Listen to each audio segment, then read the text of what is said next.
Did you know your thoughts and beliefs shape your reality? In Saira Montes' Train Your Mind to Be Successful, 10 key lessons are outlined.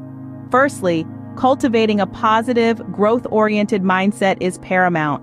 Secondly, setting clear and compelling goals is crucial. Thirdly, visualizing success vividly programs the subconscious mind for positive outcomes. Counter negative self-doubt with empowering affirmations and develop laser-sharp focus to prioritize and eliminate distractions. Harness the law of attraction, believing that your positive energy attracts similar energy. Remember, growth happens outside your comfort zone.